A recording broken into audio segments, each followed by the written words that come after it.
Hi guys, my name is Corbin Conrad. I'm here to talk a little bit about the president and what they view as laws that they don't need and things that they don't feel apply to them.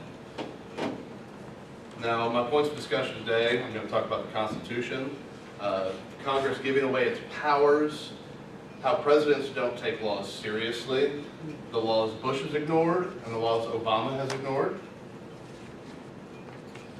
Now, in the Constitution, it talks about the powers that are given to the president. That includes who can be president, how they're elected, the civilian power over military, cabinet, pardon power, appointments, the State of the Union and convening Congress or adjourning Congress, and disqualifications as far as impeachment and things like that that it talks about in the Constitution.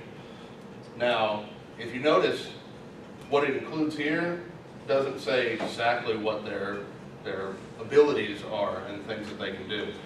A lot of that comes from Congress. Congress has made changes over the years since they've been in power because they have delegated away a lot of their powers. They want to get rid of any decision making they have. They don't want to make any decisions because when you make a decision, you stick your neck out and you put your beliefs out. So by Congress giving away a lot of these powers and delegating them to the president or to other bodies, it doesn't make them stick their neck out anymore. All their concern is to get reelected. Now, some of the examples of the changes that they've made over the years, they gave away the Congress's right to do the budget to the president and the executive board, and they actually make that budget and give it back to Congress to sign off on, but Congress doesn't actually make the budget. And the president can now declare war on a country without congressional approval. He just has to go back to Congress in 60 days and get them to sign off. Those are just a few of the big changes that have happened in recent years, but there's a lot more things along those lines that have happened, obviously, over the past 200 years. Now, talking about George Bush, I have a little quote here that Nixon said.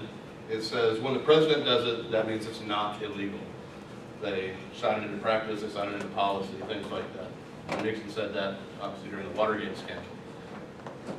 Bush, he ignored FISA court rulings regarding eavesdropping on American citizens. I don't know if any of you remember the wiretapping laws that were passed in the early 2000s.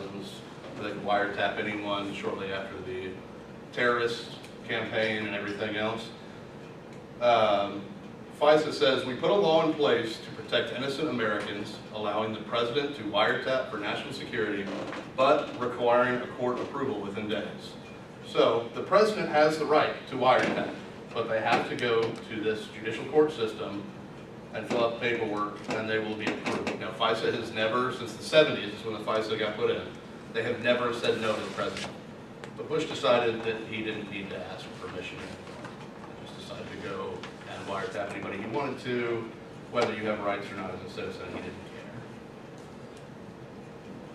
He claimed that that was an inherent power after 9/11 and the terrorists. Now, a few things about Obama. You guys remember SOPA and PIPA about a year and a half ago, a year ago? That actually fell through and was decided that it wasn't constitutional. So instead of going